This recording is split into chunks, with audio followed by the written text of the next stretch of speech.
What's up, YouTubers? This is Jay Dreamers, and I'm coming at you with a video about smartphones, algorithms, chip cards, and touching on the topic of transhumanism towards the end, just a little bit.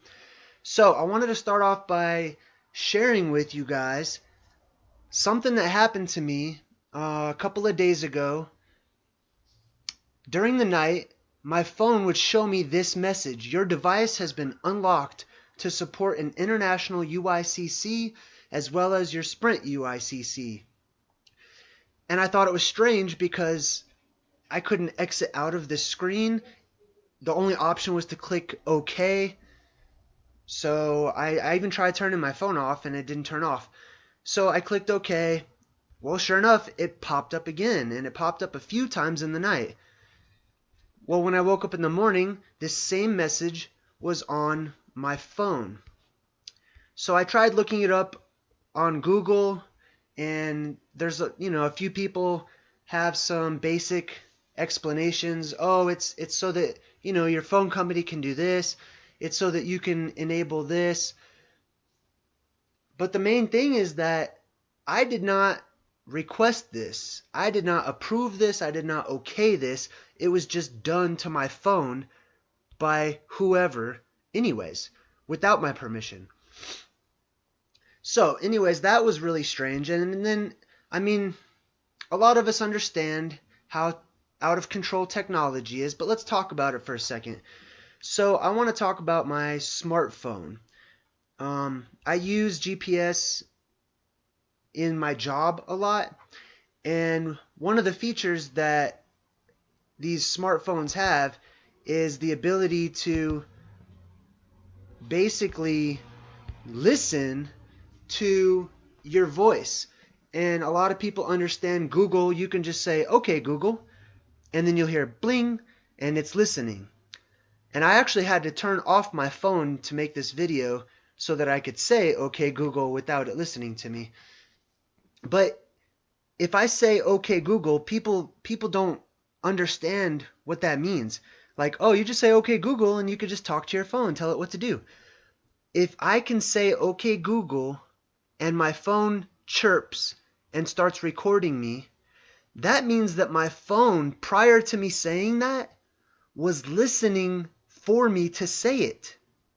Right? I don't have to push a button. I don't have to do anything. My phone was already listening for me to say those words, which means my phone is listening to all the words I say, to all of the audio that's going into the microphone on my smartphone.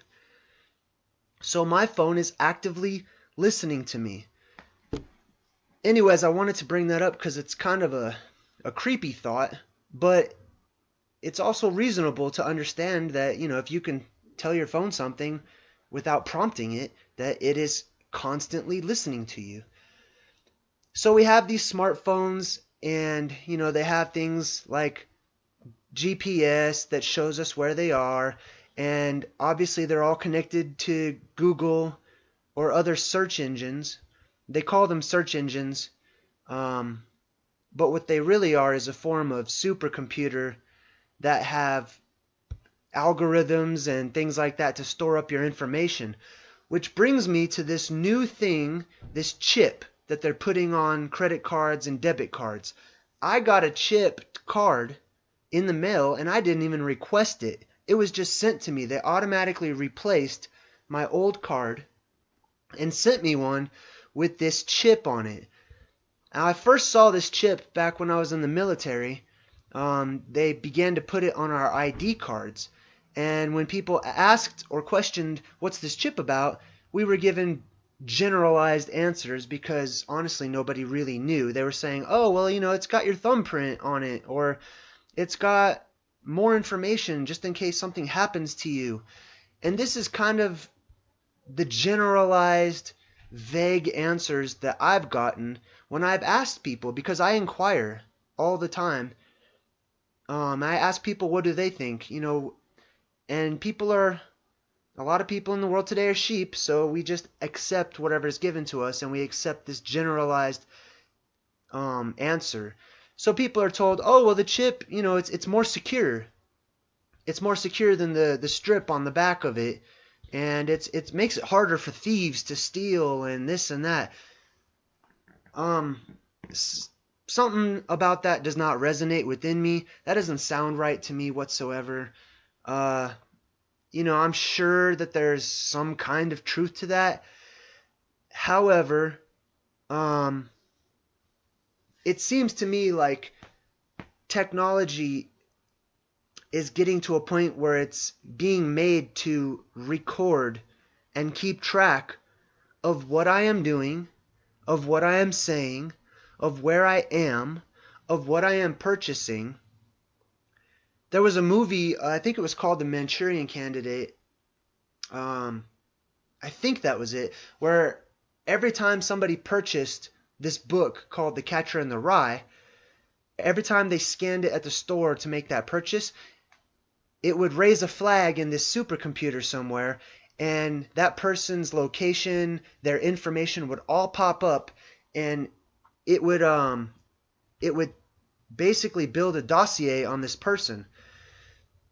So that takes me to, where is technology going? It reminds me of the movie Minority Report. I just did a Google search on images. This is a scene in the movie, this particular one right here. Oops, I don't know what I just did. Alright, let's go back.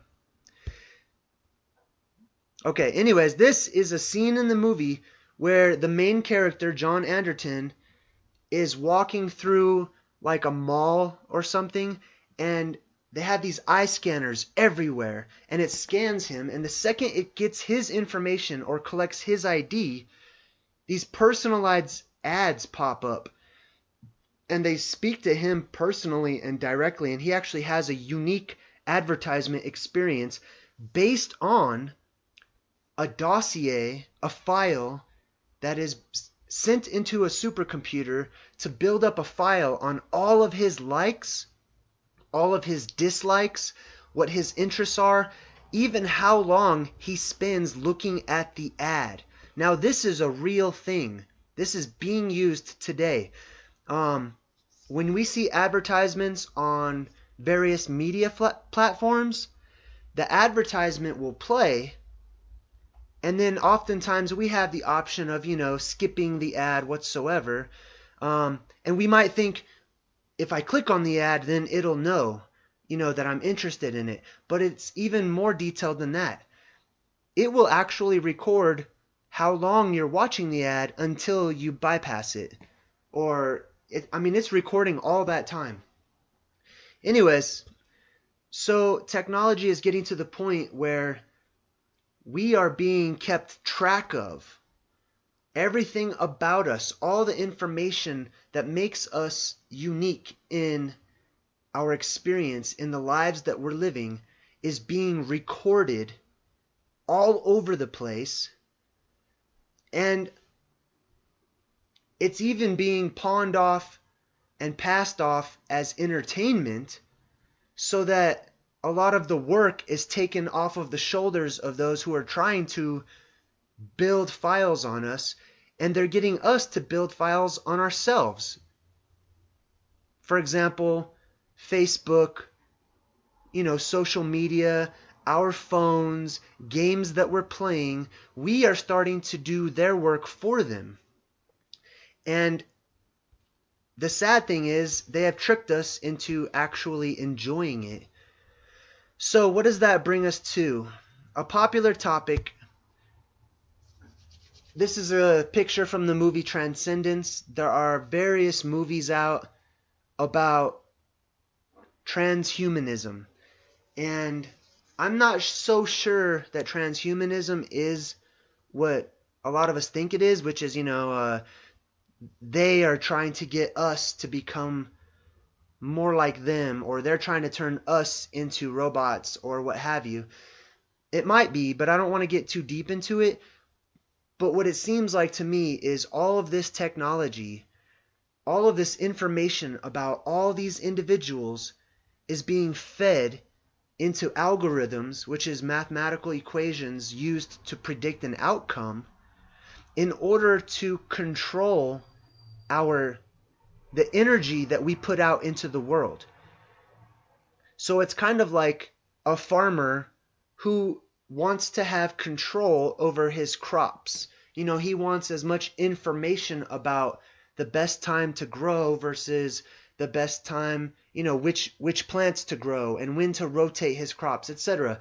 So the information is being used to bring about the most production from us, the most energy transfer, whether it be economic energy transfer or emotional energy transfer. It's the transfer and manipulation of our energy into the world, and it's being used to control where that energy goes. They make it go where they want it to go, as opposed to us making it go where we want it to go. I'm not sure if that's kind of deep and it's kind of confusing, but it makes sense to me. So I'm gonna wrap it up. That's my video about smartphones, chips, supercomputers, algorithms, transhumanism, and how it's all being used as a front to actually control and manipulate our energy. I'm Jay Dreamers. Thanks for watching.